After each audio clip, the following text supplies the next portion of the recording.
আসসালামু আলাইকুম। আসিয়ার নিয়ে অনেকে অনেক ধরনের ভিডিও করতেছে, অনেকে অনেক ধরনের কথা বলতেছে, অনেকে আবার বিচার চাইতেছে, অনেকে আবার সমাবেশ করতেছে, অনেকে আবার আন্দোলন করতেছে। কিন্তু আদৌ কি সমাধান হইব?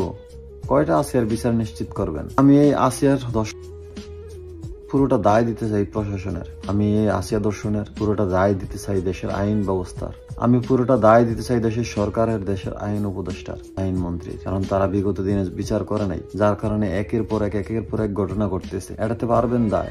একটা আসিয়ার নিয়ে ছাত্ররা মাঠে নামছে, জনগণ মাঠে নামছে, বিচার চাইতেছে, ফেসবুক সোশ্যাল মিডিয়া তোলপার। একটা আসিয়ার বিচার হয়তো বা আপনারা নিশ্চিত করবেন। বাকি আসিয়ারা যারা বিগত দিনে হয়েছিল, বাকি আসিয়ারা যারা হবে, তাদের কি বিচার করবেন? দেশের আইন ব্যবস্থার জন্য আজকে এই অবনতি, দেশের প্রশাসনের জন্য আজকে এই অবনতি। কোন একটা বিচার কি আপনারা ঠিকভাবে করছেন? গত কয়েকদিনে ৭৬টা দোষ হয়েছে, কি করছেন, করতেছেন?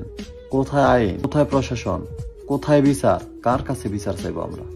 আজকে আন্দোলন হইতেছে, মিছিল হইতেছে, সমাবেশ হইতেছে, মানুষ বলতেছে আমি কে, তুমি কে, আসিয়া আসিয়া। আসলে আমরা সবাই আসিয়া, কারণ আমরা সবাই বিচার ভুক্তভোগী। বিচার পাই না। কয়টা বিচার করবেন? কয়টা মারে সান্ত্বনা দিবেন? কয়টা ভাইরে সান্ত্বনা দিবেন? কয়টা বোনরে সান্ত্বনা দিবেন? কয়টা বাবারে সান্ত্বনা দিবেন? কি জবাব দিবেন? এই দেশ কিন্তু আমরাই গড়ছি, আমরাই প্রতিবাদ করছি। আজ দেশ গড়া নতুন করে স্বাধীন হওয়ার 7 মাস থেকে 8 মাস, এর ভিতরে আরো দোষ বেশি হইলো, খারাপই বেশি হইলো। কি বিচার?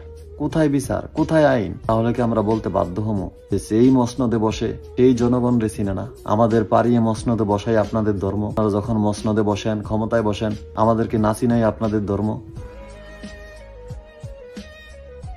ভালো থাকবেন।